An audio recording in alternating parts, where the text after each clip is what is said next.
भगवान शिव की ही करुणा से, कृपा से, उदारता से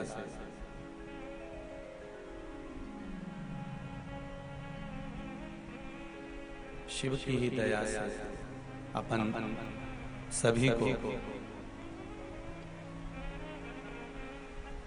माँ लक्ष्मी की पावन धरा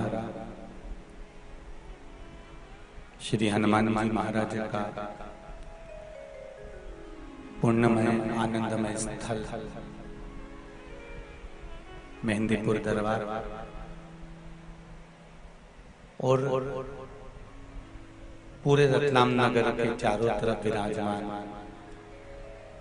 रक्षा के सूत्रधार भगवान देवाधिदेव महादेव भगवान शिव।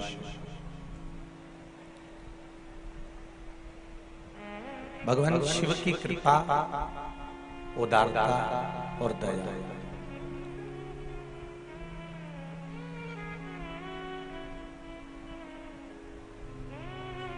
थोड़ा पीछे की आवाज पर ध्यान दीजिए। साउंड वाले कहाँ बैठे? पीछे का ध्यान कर रहे हैं, हो रहा है पीछे। भगवान शिव ओगड़दानी है, त्रिकालदर्शी है, कैलाशी है, अविनाशी है।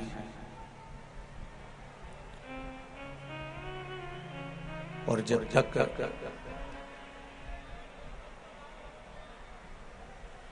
शिव कृपा नहीं होती तब तक जीवन का कोई सुख मनुष्य को प्राप्त नहीं होता।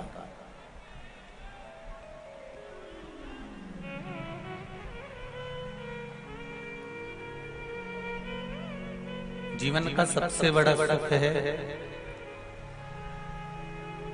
पीछे की आवाज देखिए भाई,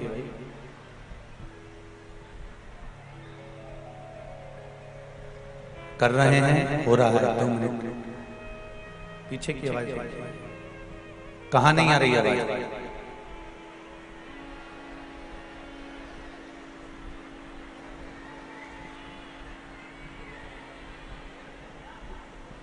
भगवान शिव ओगड़दानी है, त्रिकालदर्शी, कैलाशी, अविनाशी है।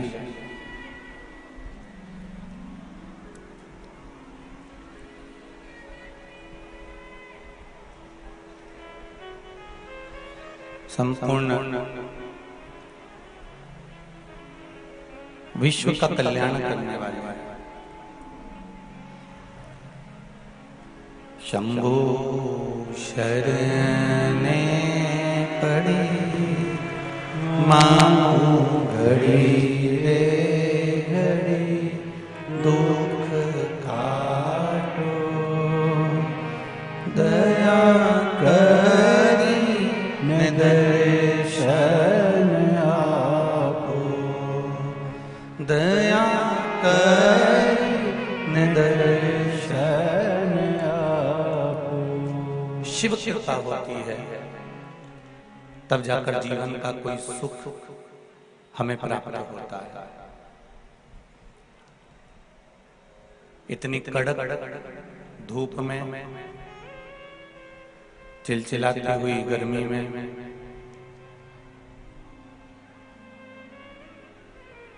और इतनी भरचक गर्मी में भी आप लोग इतनी संख्या में पहुंचे हो कि समिति ने और यजमान परिवार ने 3 टेंट बड़े बड़े लगाए थे, आपने पहले दिन भर दिए।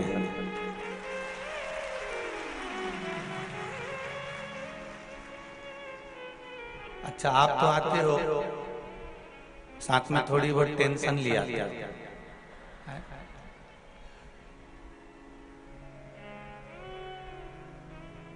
और शिव की कृपा ही ऐसी है।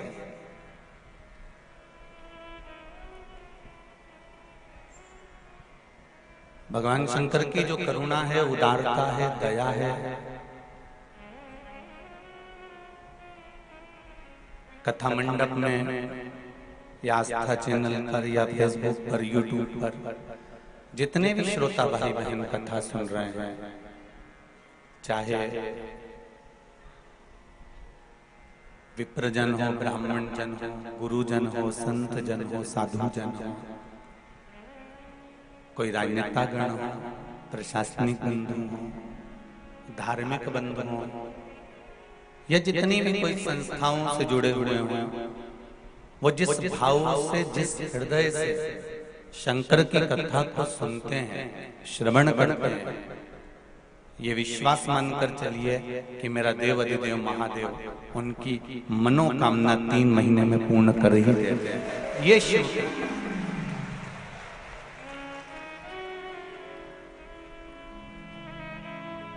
ब्रह्मा ब्रह्मलोक में रहते हैं, भगवान विष्णु वैकुंठ में रहते हैं, पर मृत्यु लोक का अगर कोई देव है तो वो देव अधिदेव महादेव है।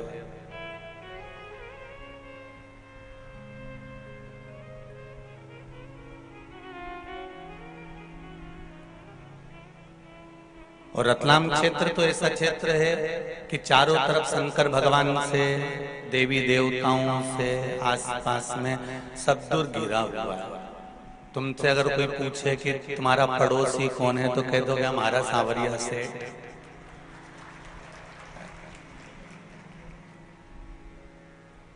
और इनंग बाजू तो क्या महाकाल राजा, और पीछे एक लिंग जी नाथद्वारा। जिधर जाओ रतलाम से आसपास का क्षेत्र में सब दूर चारों तरफ भगवान सर्वस्व विराजमान।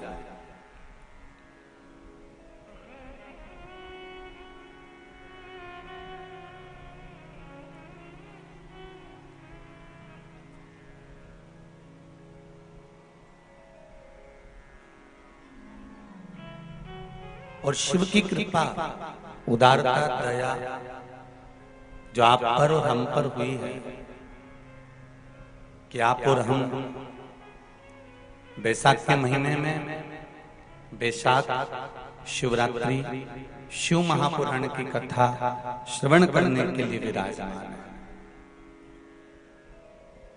प्रत्येक महीने मासिक शिवरात्रि आती है, प्रत्येक महीने में शिवरात्रि आती है, और वो शिवरात्रि महीने में एक बार इसलिए आती है कि तुम अगर प्रतिदिन भगवान शंकर की आराधना नहीं कर सकते, प्रतिदिन अगर एक लोटा जल शिव को नहीं समर्पित कर सकते, शंकर को एक चावल का दाना भी अगर आप समर्पित नहीं कर सकते, एक बेलपत्र भी अगर मेरे ओघड़दानी भगवान शंकर को नहीं दे सकते, तो एक काम करो कि महीने में एक बार शंकर के मंदिर के सामने से भी निकल कर चले जाओगे तो तुम्हारा कल्याण हो ही जाएगा। इतना भी बहुत। अरे भाई, देवराज नाम का ब्राह्मण, शिव महापुराण की कथा में आती है कि देवराज नाम का ब्राह्मण जो चोरी करता था, छल करता था, कपट करता था, बेईमानी करता था, प्रपंच करता था, झूठ बोलता था, ऐसा दुनिया का कौन सा गलत काम नहीं जिसको देवराज ने नहीं किया। और मृत्यु लोक में अगर जन्म लिया है, मानव का यदि शरीर मिला है, तो संसार का कोई ऐसा मनुष्य नहीं है जो थोड़ा ना थोड़ा इस संसार के इस काजल की कोठरी में थोड़ा ना थोड़ा इस शरीर को दाग ना लगे।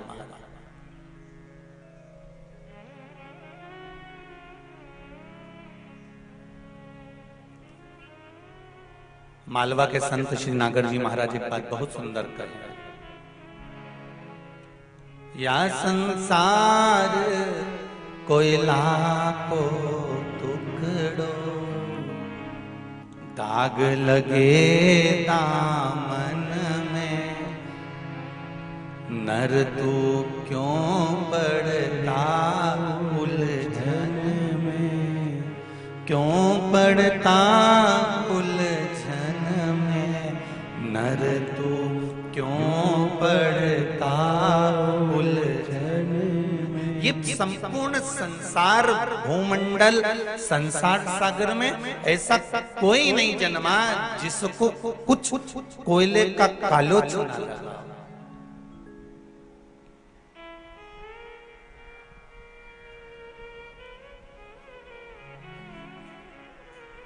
मेरे राम जी महाराज लंका पर विजय प्राप्त कर कर आए, अयोध्या के राजा बनकर बैठ गए तो भी नहीं छोड़ा। उन पर भी कह दिया गया कि बताओ, जो रावण की लंका में लेकर आई हैं, उन सीता जी को अपने साथ रखा है, उन जानकी जी को अपने साथ रखा है। भगवान कृष्ण जिनके घर में राजसी ठाट है, दौलत है, संपदा है, धन है, वैभव है, सत्ता है, सब कुछ है, तो भी कह दिया कि इन्होंने मणि की चोरी करी है, ये चोर है। माखन तक तो ठीक था कि माखन चुराया था, पर अब तो कह दिया गया कि इन्होंने मणि चुराई।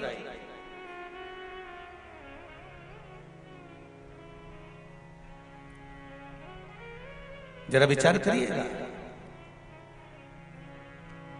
जब दुनिया के लोग परमात्मा को नहीं छोड़ते तो आप और हमको छोड़ेंगे।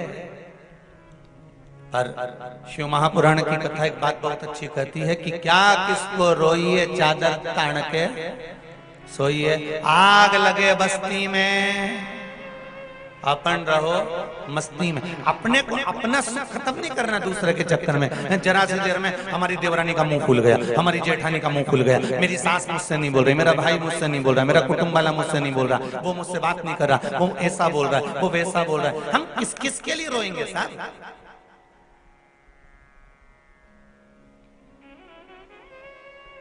हम किस किस के लिए रोएंगे?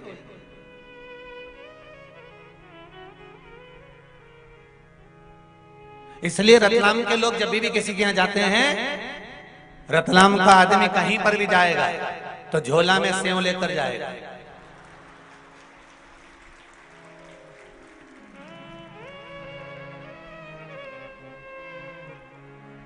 और दुनिया में कहीं का सेव इतना तीखा नहीं होता जितना रतलाम का सेव होता।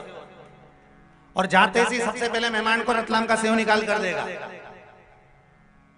अच्छा, उसको ये नहीं मालूम कि क्यों दे रहा है, पर सामने वाले को जब वो देता है तो ये पहले ही कह दे रहा है, साहब हम हमारे गांव की प्रसिद्ध चीज लेकर आए हैं, तो मैं सेव इसलिए दे रहे हैं क्योंकि हमारे यहाँ सबसे जोरदार सेव बनता है, सबसे जोरदार नमकीन बनता है, इसमें जोरदार मिर्ची होती है, जोरदार इसमें मसाला होता है, इसलिए हमने आपको दे दिया कि हमने मसाले का सेव इसलिए दिया है कि तुम इसको खाओगे तो हमारी याद आएगी। इसलिए हम कुछ भी कहें तो हमारी बात पर मत जाना, सेव और हमारी वाणी एक जैसी है। बस आनंद में रहकर शंकर की आराधना करना, आनंद में रहकर भगवत स्मरण करना, आनंद में रहकर भगवत कीर्तन धारण करना। ये मनुष्य का शरीर बड़ा बड़ा छोटा सा शरीर है साहब, जीवन का कोई ठिकाना होता है?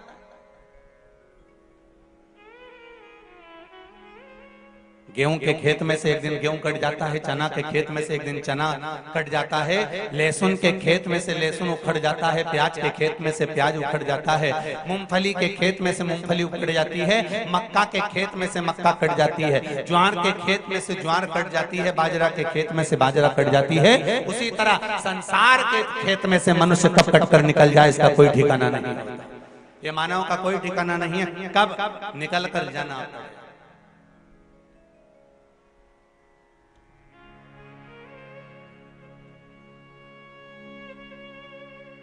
बस अपनी जिंदगी को अलमस्त होकर जियो, आनंद में जियो। मैं धन्यवाद दूंगा कथा के मुख्य यजमान परिवार को, आयोजक कल्याणी श्री रविंद्र जी पाटीदार इंदौर, शकुंतला नारायण पाटीदार जी नागदा, स्वर्गीय अरविंद जी पाटीदार जी की स्मृति में ये पावन शिव महापुराण की कथा हो रही है। उनको बहुत बहुत साधुवाद है, धन्यवाद। बाबा देवादिदेव महादेव की कृपा, करुणा, दया, उदारता और छीका बंधा है, अगर टूटा है तो जिसने बांधा और जिसने तोड़ा उसके भाग्य में कितना मिला ये तो वो जाने, पर जो टूटा है वो अपने सबके भाग्य से टूटा है। कथा हो रही है तो ये सब अपने भाग्य से हो रही है, कहीं शिव की कृपा होगी, उदारता होगी, दया होगी, करुणा होगी। इसलिए भगवान देवाधिदेव महादेव की कथा अपन सभी को श्रवण करने का सौभाग्य भगवान शिव की कृपा से प्राप्त हुआ होगा, ये शंकर की उदारता से प्राप्त हुआ। कथा करवाना और ना करवाना, पर श्रवण शक्ति से कथा का रस तत्व ग्रहण कर।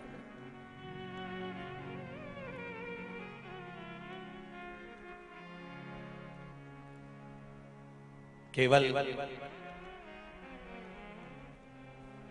कथा को सुना, यहां से सुनकर यहां से निकाल दिया, बचा कुचा था, कपड़ों में से झटकार दिया, वहां तक कथा को मत रखना। 7 दिन की कथा है,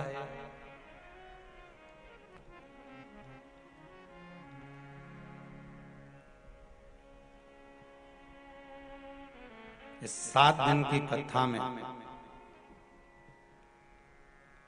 जो आपको अच्छा लगे वो जिंदगी में थोड़ा सा उतार लेना, जो अच्छा नहीं लगे यहां से जब जाओ और रास्ता में कहीं नदी, नाला, तालाब, बावड़ी, कुआं जो मिले उसको उठाकर फेंक दे, मन में मत रख। जो अच्छा लगे उसको जीवन में उतार लो।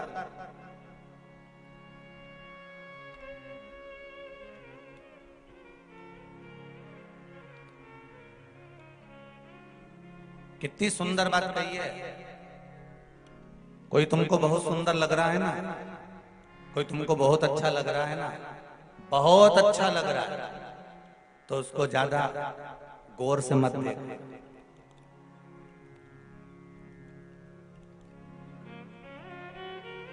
जो तुमको बहुत अच्छा लग रहा हो, बहुत सुंदर लग रहा हो, शिव महापुराण की कथा कहती है उसको ज्यादा गौर से मत देखना। क्यों? क्योंकि ज्यादा गौर से देखोगे अच्छाई ढूंढी लोगे, ये पक्का है। ये शिव पुराण अच्छे को ज्यादा गौर से नहीं देखना, क्योंकि उसमें हमें कुछ बुराई दिख जाएगी, इसने तो हमारे साथ ऐसा कर दिया था, भले अच्छा दिख रहा है, सुंदर दिखे सब कुछ। कई माताएं कह देती है हमारी बहू सब बढ़िया है, एकदम जोरदार, सब काम करे, सब पूरा घर संभाल ले, जो क्यों नहीं गुरुजी तुरंत खरीद दे, वो तो 1 मिनट में। तुमको इतनी जोरदार बहू मिली, फिर काय का दुख है? बस सब काम जोरदार है उसका, परंतु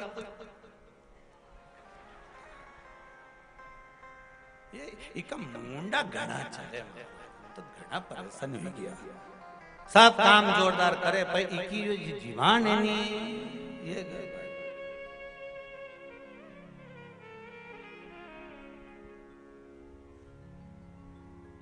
नहीं तो इनमें कहीं कमी नहीं है, जोरदार। तो भगवान भी तो यही कहता है कि मैंने जिसको जन्म दिया संसार सागर में, मृत्यु लोक में जिस मानव को भेजा है, जिस मनुष्य को मैंने पृथ्वी पर विराजमान करा है, मृत्यु लोक में जिस मनुष्य को मैंने भेजा है, मानव के शरीर को मैंने दिया है, ये कोई बेकार नहीं हो सकता। ये मानव का जो शरीर है ये बेकार नहीं है, इसको बस केवल हमको ज्ञात करना है, हमको समझना है, उसको आनंदित होना है कि ये मानव का शरीर हमें भगवान ने दिया है, तो बेकार नहीं दिया। अभी हरिद्वार की कथा में आपको कहा था, आप लोगों ने श्रवण करा होगा कि हम हमारे घर में, हमारी अलमारी में, हमारे कमरे में हम कोई भी चीज ऐसी नहीं लगते जिसका कोई उपयोग नहीं है। तुम्हारे अलमारी में जितनी साड़ी रखी है ना, सब काम की रखी है। तुम्हारी तिजोरी में जितना सामान रखा है सब काम का रखा है। तुम्हारे घर में, तुम्हारे कमरे में, तुम्हारे मकान में जो सामान रखा है वो सारा की सारा तुम्हारा संभाल कर तुमने काम का रखा। बोलो सही है कि गलत है? जब तुमने अपनी अलमारी में, तिजोरी में, तुम्हारे कमरे में, तुम्हारे मकान में जो सामान रखा वो सब काम का रखा, तो ईमानदारी की बात बताओ, भगवान का ये मृत्यु लोक घर है और उस घर में तुमको अगर रखा है तो भगवान ने तुमको फालतू का नहीं रखा है, भगवान ने भी तुमको काम का रखा कि ये मेरे काम का है। आज नहीं तो कल भजन करेगा, आज नहीं तो कल कीर्तन करेगा, आज नहीं तो कल स्मरण करेगा, आज नहीं तो कल मंत्र जाप करेगा, आज नहीं तो कल भगवत नाम में डूबेगा, भगवत स्मरण में डूबेगा। तो भगवान काम कर, भगवान कभी बेकार मैंने तेरे ही भरोसे, ओ बाबा तेरे ही भरोसे, हवा बिच उड़ती जावांगी बाबा, डोर हथों छड़ी ना मैं कटी जावांगी। ओ भोले मैं तेरी भगन, शंभो मैं तेरी भगन, हवा बिच उड़ती जावांगी बाबा, डोर हथों छड़ी ना मैं कटी जावांगी। हे बाबा, हमारे जीवन का सर्वस्व आपके चरणों में, आपके पास। बैसाख शिवरात्रि शिव महापुराण की कथा रतलाम वासियों को मिली है।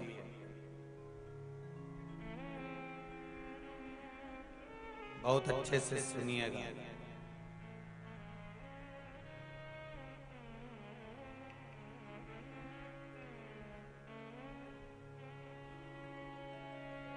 क्यों महत्व है बैसाख महीने का? स्कंद पुराण में बैसाख महत्तम कहा गया है।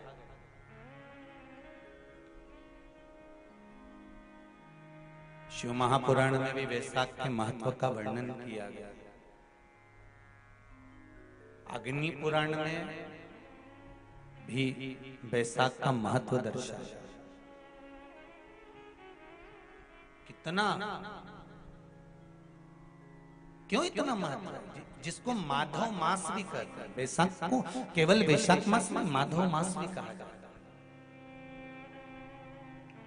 कितना महत्व उसका, कितना।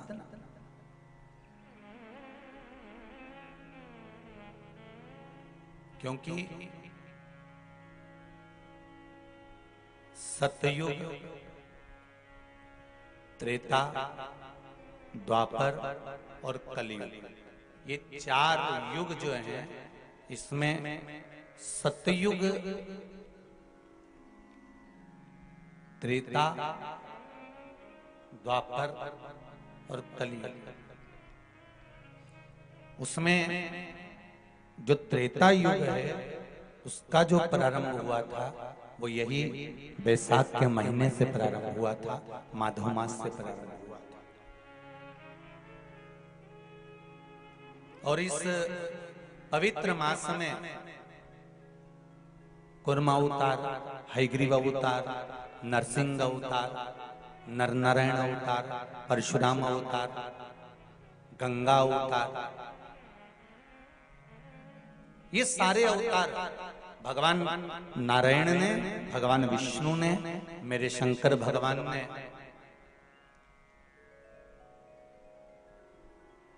सरंभेश्वर अवतार, ओमकार अवतार, मल्लिकार्जुन अवतार, भीमाशंकर अवतार, मेरे शिव ने इसी बैसाख के महीने में प्राप्त किया। मेरे नारायण ने परशुराम अवतार, नारायण अवतार, स्वयं हयग्रीव अवतार, कुर्म अवतार, नरसिंह अवतार, ये सारे जितने अवतार हैं मेरे भगवान विष्णु ने इसी बैसाख महीने में प्राप्त किया।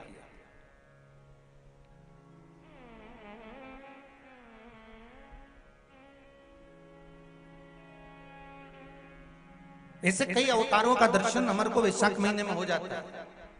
और उसी वैशाख महीने की मात्र एक शिवरात्रि का स्मरण कर लेना, मात्र एक शिवरात्रि के दिन भगवान शंकर पर एक लोटा जल समर्पित कर देना, मात्र शिवरात्रि के दिन भगवान शिव की आराधना कर लेना या शंकर का भजन कर लेना, स्मरण कर लेना, शंकर को बेलपत्री का प्राप्त किया गया जल प्रदान कर देना, उसकी क्या महत्वता हो सकती है। एक बहुत सुंदर पत्र आया है।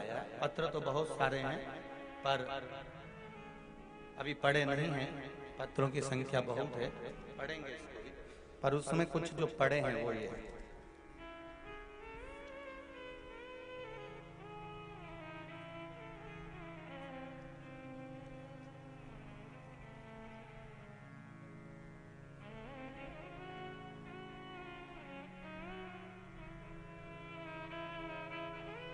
शिव नारायण जी पंड्या, ग्राम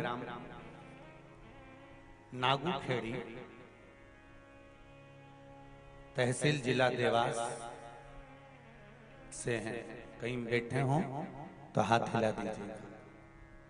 आप ही हैं? दोनों हाथ हिला दीजिएगा। हर हर महादेव, श्री शिवाय नमस्ते। आपने लिखा है शिव नारायण जी,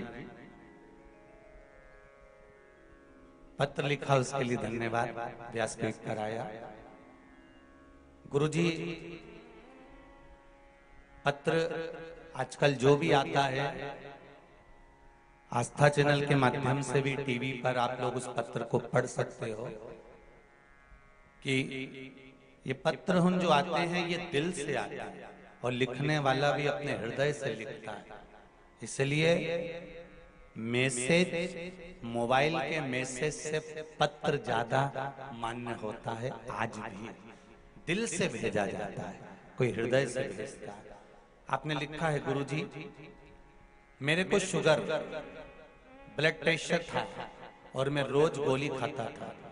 जब से आपने भोलेनाथ के चढ़ाया गया बिलपत्र का उपाय बताया, तब से मैंने वह उपाय किया और मैंने रोज भोलेनाथ को जल चढ़ाकर बेलपत्र का प्रयोग किया। कार्डलेस भेजिए।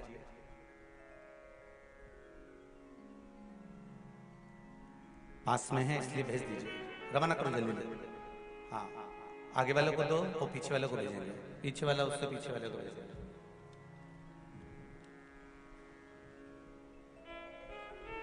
पत्र में लिखा है पांड्या जी की शुगर भी था और ब्लड प्रेशर भी था। हाँ गुरु जी। अभी की स्थिति ठीक है आपकी? हाँ सर, बिल्कुल नॉर्मल है सर। जांच करने के बाद बिल्कुल 130 शुगर है और 120 ब्लड प्रेशर है सर। जी, गोली खाना बंद हो गई? हाँ, गोली खाना बंद कर दिया सर। बहुत बहुत साधुवाद, बहुत बहुत बधाई। बेलपत्र खा रहे हैं?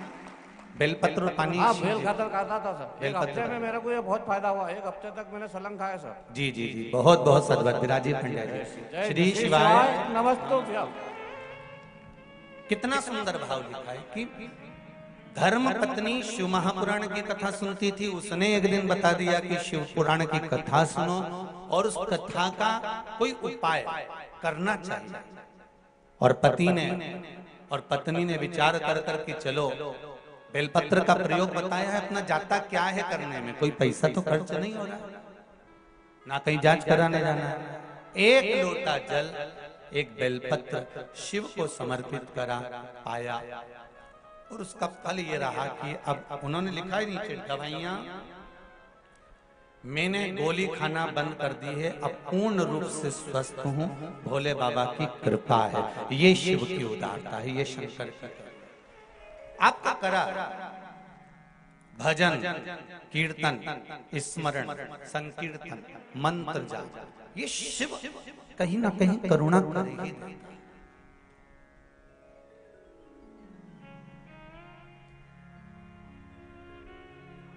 और जितने लोग, आप लोग जितने भी आस्था चैनल पर सुन रहे हो, फेसबुक यूट्यूब पर सुन रहे हो, चाहे इस पावन रतलाम की भूमि पर पावन प्रांगण में बैठकर श्रवण कर रहे हो, आपसे एक निवेदन जरूर करूंगा कि आप कथा बैसाख महीने की श्रवण कर रहे हैं, ये भाव जागृत रखना कि मेरा शंकर, मेरा शिव, मेरे नारायण, ये अगर ये बैसाख मास की कथा का अगर लाभ दे रहे हैं तो कहीं ना कहीं हमारे जीवन का कल्याण होगा ही, ये निश्चित है, ये निश्चित।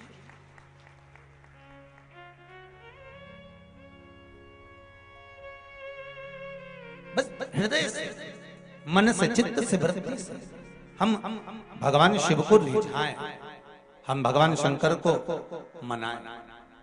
और क्या चाहिए? देवराज नाम का ब्राह्मण जिसने चोरी करी, छल करा, कपट करा, बेईमानी करी, प्रपंच करा, निंदा करी, बुराई करी, ऐसा कौन सा कार्य था जो ना करा उसने? बेकार से बेकार, बेकार से बेकार कार्य करता है।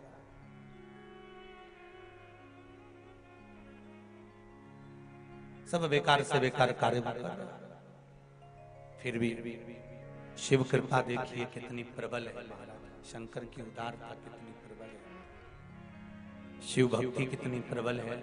जरा विचार करिएगा कि देवराज नाम के ब्राह्मण को शरीर में ताप हुआ और वो शंकर जी के मंदिर में जाकर बैठ गया और शिव मंदिर में जाकर बैठा, जहाँ पर कोई ब्राह्मण देवता शिव महापुराण की कथा का वाचन कर रहे थे, शंकर भगवान की कथा का स्मरण करा रहे थे। और वो जाकर बैठ जरूर गया था पर उसका मन नहीं था।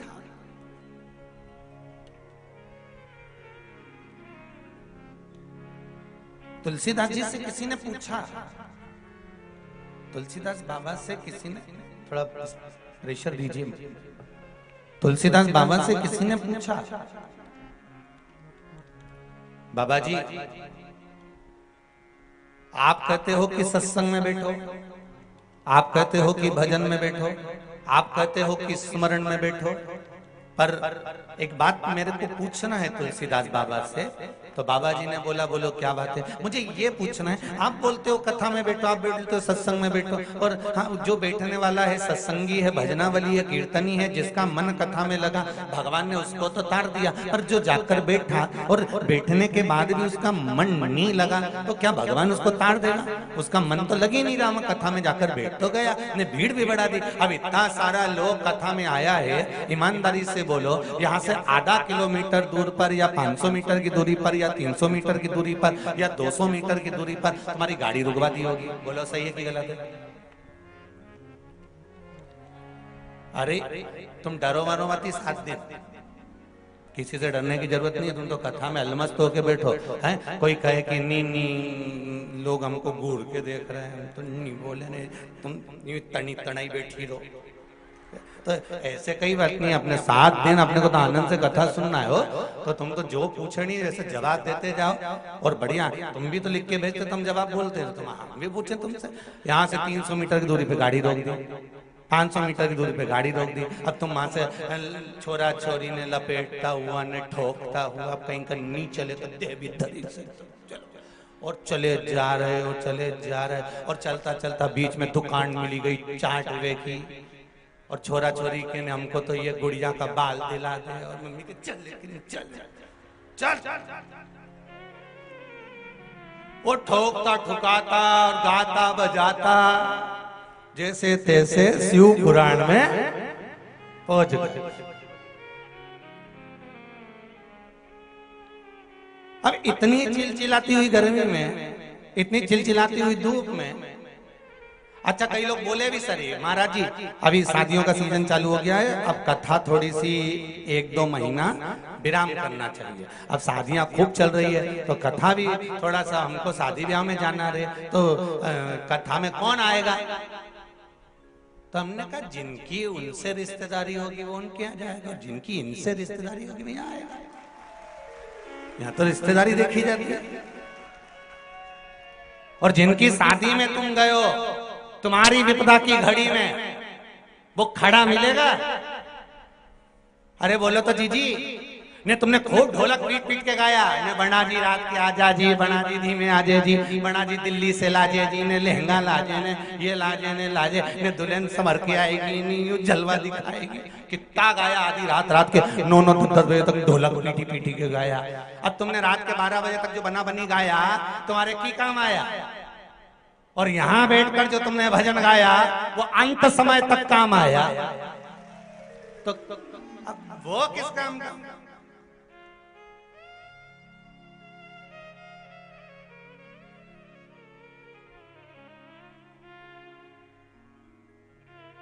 संबंध देखा जाए अंत।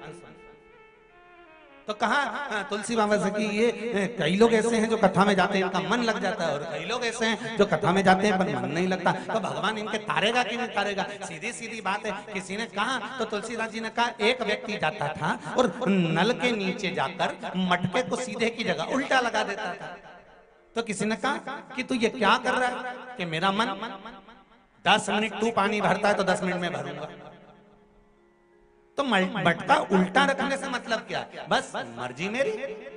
तो तुलसीदास जी से पूछा, अगर कोई सीधा लगाएगा तो उसमें पानी भराएगा, और कोई उल्टा लगा दिया तो पानी तो भराया ही नहीं। मतलब कोई सत्संग में गया और दिल से उसने कथा सुनी तो उसको भगवान ने दिल से दिया, और जो गया और उसने नहीं सुनी, उसके भीतर कथा भरा ही नहीं, तो उसको लाभ क्या हुआ? हमने कहा, तुलसीदास जी कहते हैं, भैया मटका अगर सीधा नहीं रखा है, उल्टा भी रखा है, और जितनी देर नल के नीचे रखा है उतनी देर ठंडा तो है,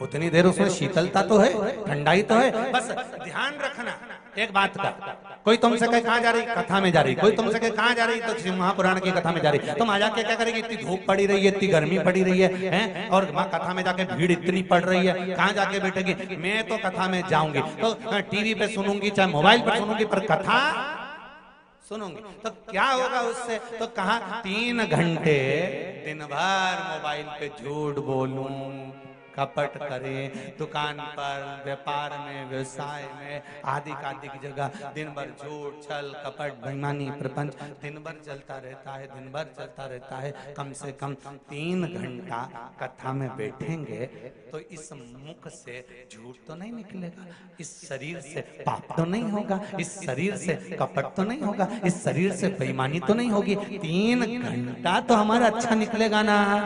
अब उसमें तो तेरा मन लग जाएगा कथा में, तो भले नहीं लगे, पर 3 घंटा बेकार काम से तो बच जाऊंगा। 3 घंटे अगर बेकार काम से बच गए, धन में नर तू मत पड़े रे उलझन। अगर पढ़ना है तो शिव की भक्ति में पढ़ो, शिव की भक्ति। भगवान शिव के रात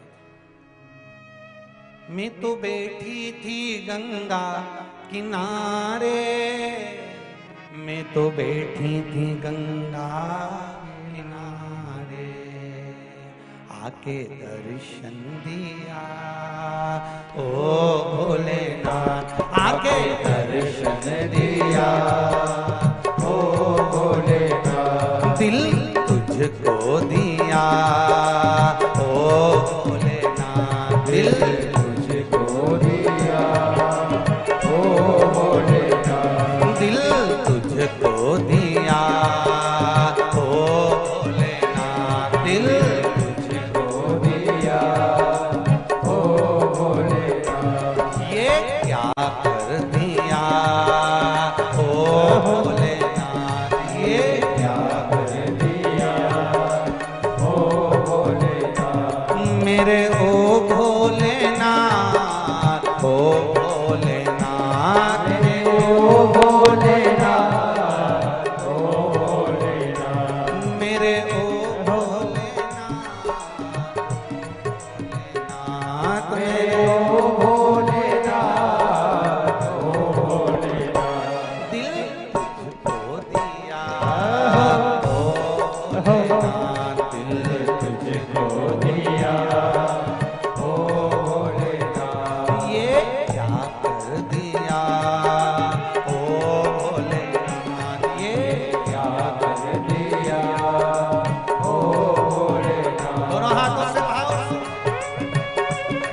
दिल तुझको दिया, ओ भोलेनाथ दिल तुझको दिया, ओ भोलेनाथ ये क्या कर दिया।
देवराज ने झूठ कहा, कपट करा, छल करा, बेईमानी करी, प्रपंच करा, सब कुछ करा,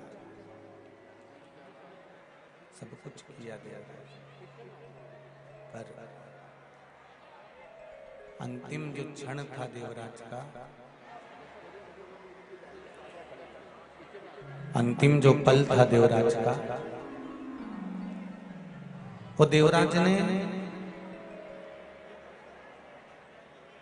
भगवान शिव की कथा में पहुंच गए।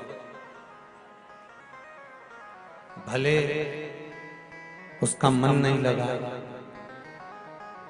भले उसका हृदय नहीं लगा, पर कथा में जाकर बैठ गया और वहां से निकल गया तो शिव की कृपा देखिए क्या हुई कि बेलपत्री के वृक्ष के नीचे उसके प्राण छूटे।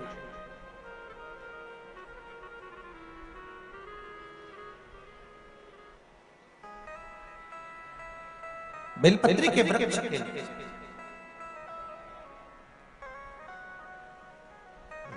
बैसाख के महीने में पीपल के वृक्ष के नीचे, बेलपत्री के वृक्ष के नीचे, तुलसी के पौधे के नीचे, आंवले के नीचे, बट वृक्ष के नीचे, शमी वृक्ष के नीचे जल चढ़ाने का महत्व हमारे यहाँ बैसाख शिवरात्रि शिव महापुराण में मिलता है।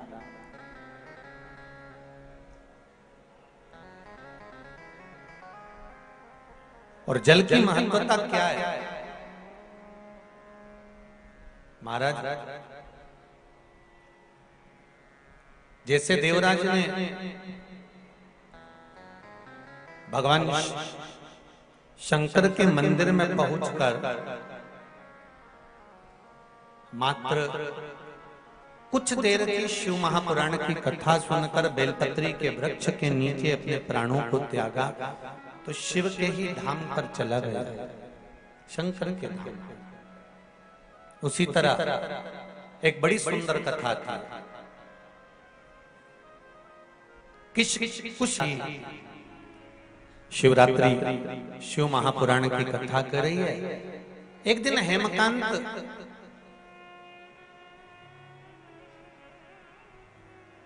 एक हिरण को मारते समय, मृगा करते समय जाते जाते जाते जाते घोर जंगल में पहुंचे।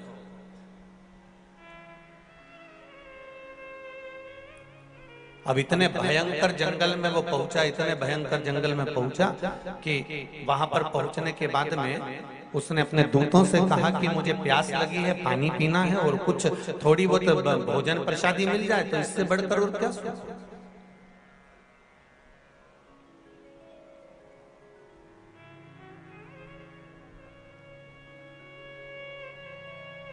जाओ जरा भोजन की व्यवस्था देखिए, पानी की व्यवस्था देखिए।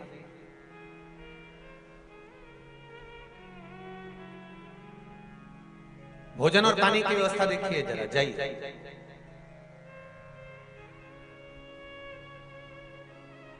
बैसाख का महीना अगर किसी को एक गिलास पानी भी पिलाने का मौका मिल जाए ना तो समझ लेना कि तुमने गंगा जी की 100 डुबकी लगाई। मैं बहुत बहुत धन्यवाद दूंगा।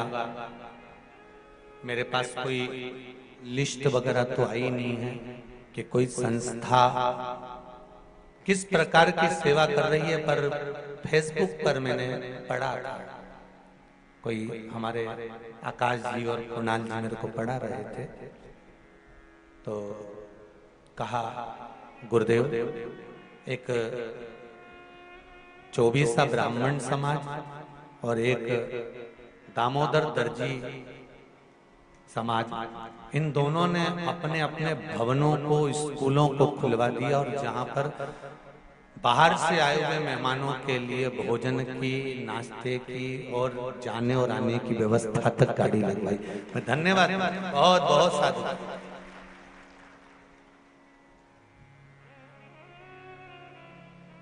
बहुत बहुत साधुवाद दूंगा मैं रतलाम के इन धर्म से जुड़ी हुई संस्थाओं, जिन्होंने अपने बताया 24 ब्राह्मण समाज ने कोई स्कूल खुलवा दिया, दामोदर दर्जी समाज ने अपना भवन खुलवा दिया, और तो और नाश्ता चाय और भोजन तक की व्यवस्था रखिए कि बाहर से कोई समाज बंधु आए तो उसमें रुके तो कष्ट ना महसूस।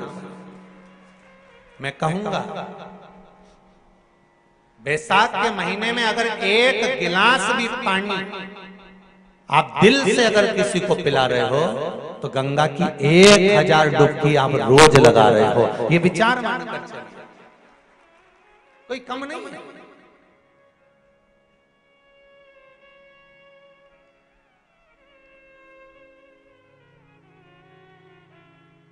किसी न किसी रूप में हम जब भगवान के प्रति समर्पित होते हैं, हमारा समर्पण जब भगवान के प्रति होता है, हमारा समर्पण भाव जब भगवान के प्रति होता है तो उसका सुख हमें मिलता जरूर है। और शंकर की कथा में शिव को केवल तुम्हारा निर्मल मन सो मोहि पावा मोहि छल छल कपट नाम। शंकर को निर्मल चित्त, निर्मल मन, निर्मल भाव चाहिए, निर्मल दिल चाहिए।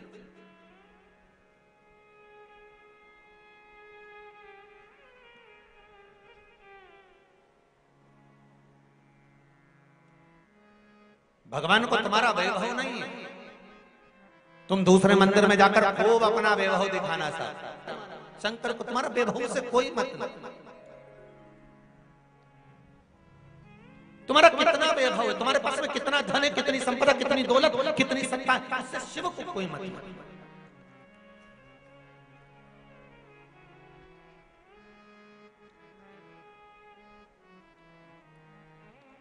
आपने भगवान को दिया क्या है, भगवान को आपने समर्पित क्या किया।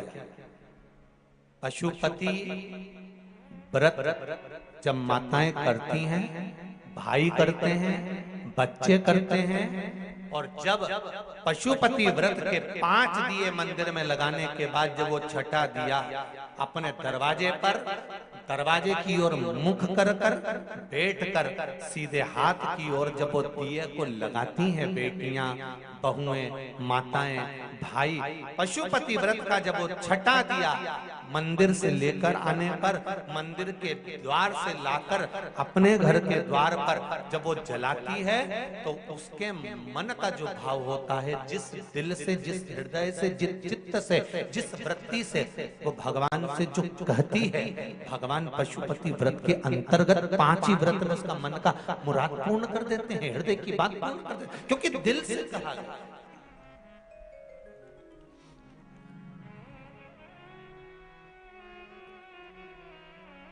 जो दिल से कहा जाता है भगवान उसको दिल से स्वीकार करता है। अब हेमकांत गए थे मृगा करने के लिए, और हेमकांत गए और जितने उनके साथ में गए थे वो सब देखने के लिए गए कि भोजन मिल जाए, पानी मिल जाए। कहीं गए और जाने के बाद उनको कहीं मिला नहीं कुछ भी, वापस लौट कर आ गए। तो हेमकांत आगे जाते जाते जाते जाते उनको एक सुंदर आश्रम मिला,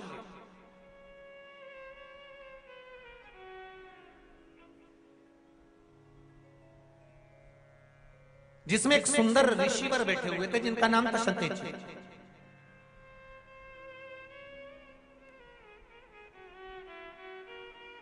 और जब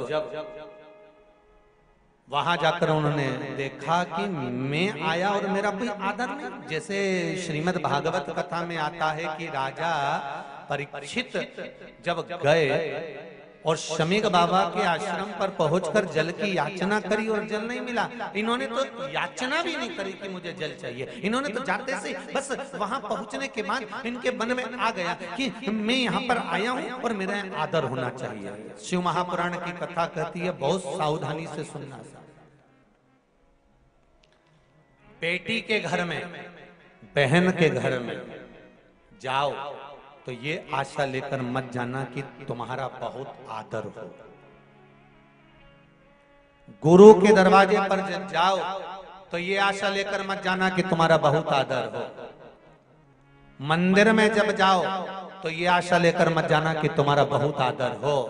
और भगवान की कथा में जब जाओ तो ये लेकर मत जाना कि तुम्हारा बहुत आदर हो। ये कुछ स्थान बताए हैं कि जहां हमें आदर की जरूरत नहीं होती। बहन बेटी के घर में, अपनी बेटी जिस घर में भी आए हो, जिस घर में अपनी बहन को भी आए हो, उस घर में तुम बहुत अकड़ कर, अहंकार रखकर, अभिमतता रखकर नहीं जाना है।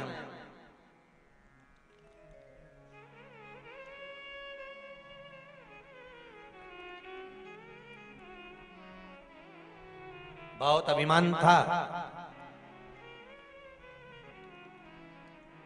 भगवान कृष्ण की एक धर्मपत्नी माता सत्यभामा जी को बहुत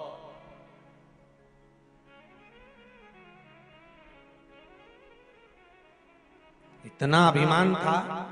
एक दिन सत्यजीत की वो पुत्री सत्यभामा जी ने भगवान कृष्ण से कह दिया, कन्हैया स्वामी एक बात बताओ मुझे कि तुम बार बार द्रौपदी के यहाँ चले जाते हो, द्रौपदी से तुम्हारा संबंध क्या है? सत्ता सब घर पर रख कर आना, यहाँ तो शंकर के गण बनकर आना।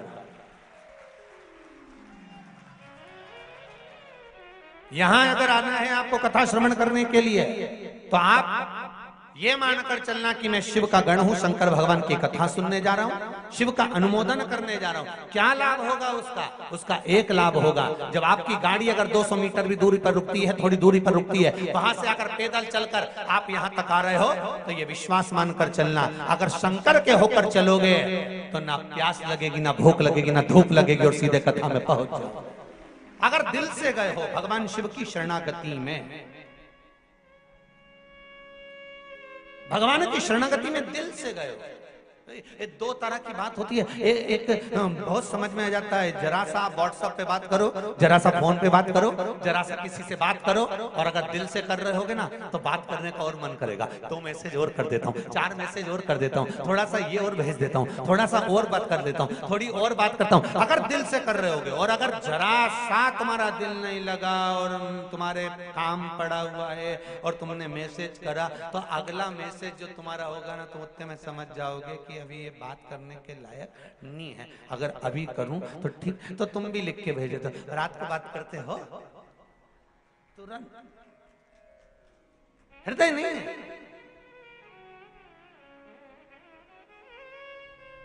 अब शिव के होकर चलो। 7 दिन हमें किसी के नहीं होना, 7 दिन हमें शंकर के होना। और जब शिव के होकर चलोगे तो जीवन की जितने शरीर में, बैसाख महीने में आप शंकर के धाम जा रहे हो, बैसाख महीने में आप आस्था चैनल पर शिव महापुराण की कथा सुन रहे हो, बैसाख महीने में फेसबुक और यूट्यूब पर आप कथा सुन रहे हो। ये आपके भीतर होना चाहिए कि आप क्या प्राप्त करो। कथा थी 2 बजे से 5 बजे की। हमने भी हरिद्वार में बोल दिया था क्योंकि यहाँ का जो बैनर गया था उसमें 2 से 5 लिखा था। हम आस्था चैनल वालों से पूछ ही नहीं पाए। कथा थी 1 बजे से 4 बजे। अब यजमान जी बोले, पाटीदार जी, गुरु जी, वो कथा तो 2 से 5 लिखा गई है और टीवी पर 1 से 4 है, और आपने भी मंच से कह दिया 2 से 5 का। हमने कहा कोई बात नहीं, बैसाख महीने की कथा है। बैसाख का प्रारंभ त्रेता से हुआ था, तो कलयुग से त्रेता में खसक गए। 2 बजे से 1 बजे में खसक गए तो तकलीफ क्या है?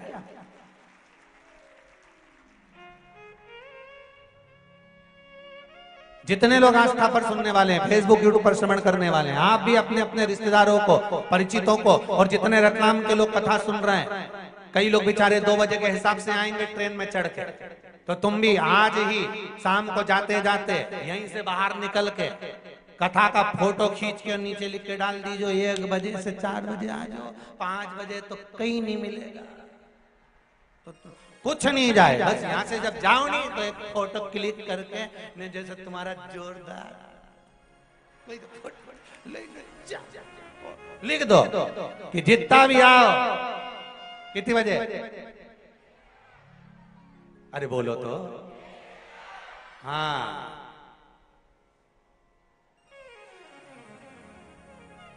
बहुत जरूरत है।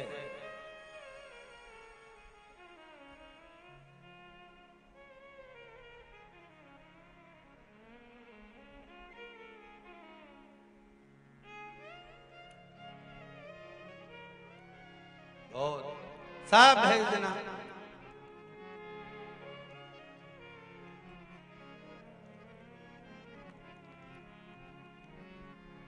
कहा कि मुझे प्यास लगी, वो तो गए, बैठे और देखा कि मेरा कोई आदर नहीं, मेरा कोई सम्मान नहीं, मेरा कोई सत्कार नहीं, मेरे लिए कोई स्थान नहीं। क्रोध आ गया, और क्रोध आया तो उन्होंने तुरंत धनुष उठाया, बाण उठाया और शरतजी की ओर खींचा खींचते से 300 ऋषि सामने आकर खड़े हो। शर्त जी के शिष्य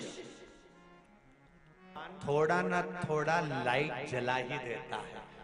कई बार घर के लोग कह देते हैं मेरी आंख फड़क रही है, देखो जी मेरा मन नहीं कर रहा। देखो जी, मंदोदरी तक ने रावण से कहा था, आरती करते समय मंदोदरी जब आरती उतार रही थी, लंकाधिपति को तिलक कर रही थी विजय तिलक, तब आरती का दीप जब बुझ गया था तो मंदोदरी ने कह दिया था आज आप युद्ध के मैदान में मत जाओ, मेरा मन कह रहा है। लंकाधिपति रावण जो स्वयं को भगवान मानता था, वो लंकाधिपति रावण कहता है मंदोदरी मैं लंकेश हूँ, सारे ग्रह मेरे अनुकूल रहते हैं, मेरे पांव के नीचे मैंने सब कुछ दबा कर रखा,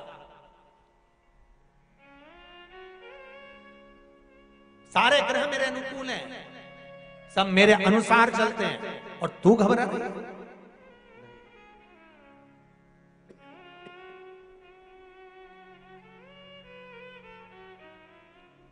मंदोदरी तू चिंता मत कर, तेरा पति विजय होकर आएगा।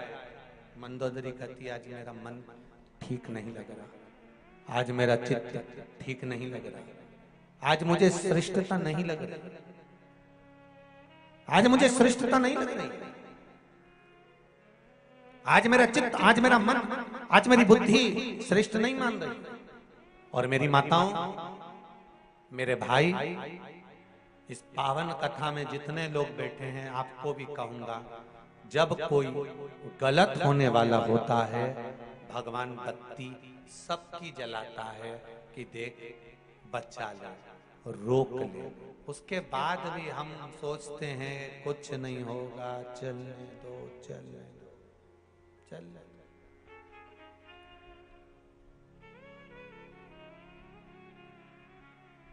चित्त रमा,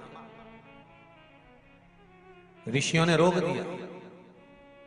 ऋषियों ने कहा आप आगे ना सुनो राजन, आप कुशकेतु के पुत्र हैं, वो कुशकेतु जिसने अपने जीवन में समर्पण किया, दान करा, पुण्य करा, सत्कर्म करा, भजन करा, कीर्तन करा, मंत्र जाप करा, नाम स्मरण करा।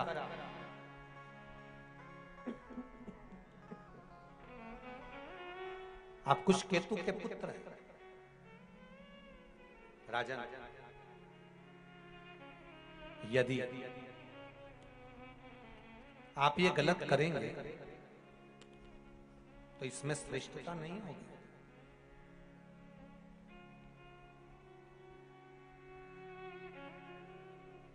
राजन, मैं तो केवल आपसे इतना कह सकता हूं कि ये जो धनुष पर आपने बाण चढ़ाया है,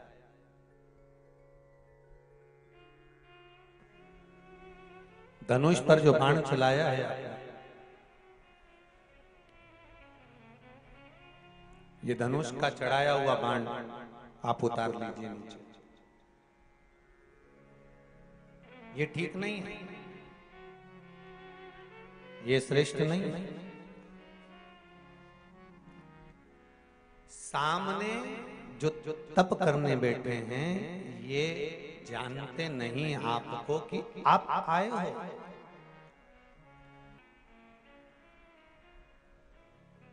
और जब सत्संग में मन लगा हुआ है तो दूसरी जगह मन जाएगा कहां। फिर कहूंगा एक बात, शिव जी के मंदिर में अगर एक लोटा पानी लेकर जा रहे हो तो दिल भी शंकर के पास लेकर जा रहे हो।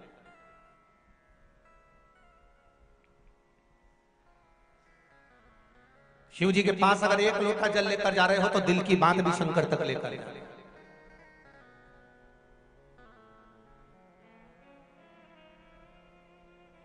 कितने लोग हैं जो शिव जी के मंदिर में रोज जल चढ़ाने जा रहे हैं? जरा हाथ उठाइए। जा रहे हो सब लोग?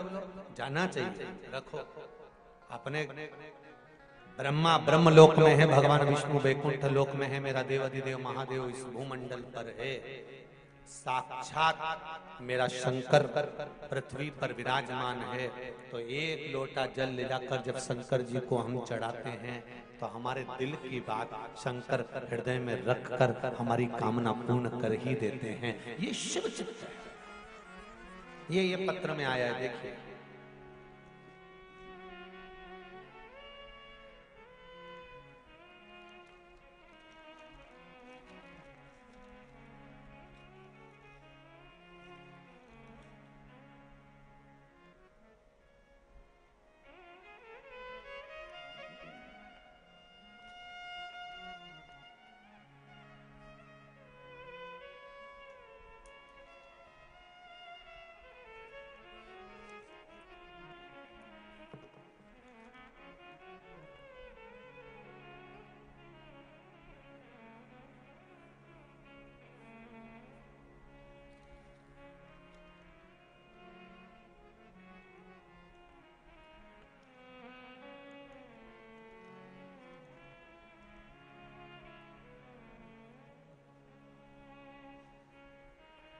पत्र में नाम नहीं लिखा है।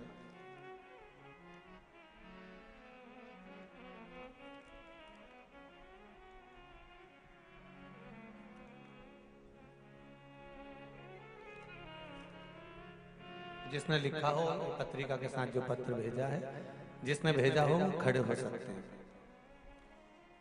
इसमें लिखा है इन्होंने, गुरुदेव, जिसने भेजा हो वो खड़े हो सकते हैं। ये पत्रिका के साथ जो भेजा है, आपने भेजा? दोनों हाथ हिला दीजिए एक बार। हर हर महादेव।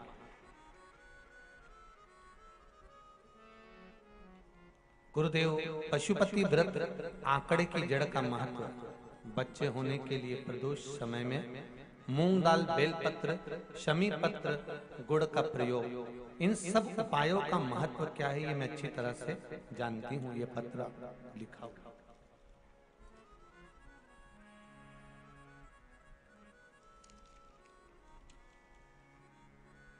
मेरी नौकरी में बहुत समस्या हो गई थी। बैठिए बैठिए। बाबा शंकर ने टीवी के माध्यम से मैंने जो कथा श्रवण करी है, उस कथा का फल मुझे दिया है।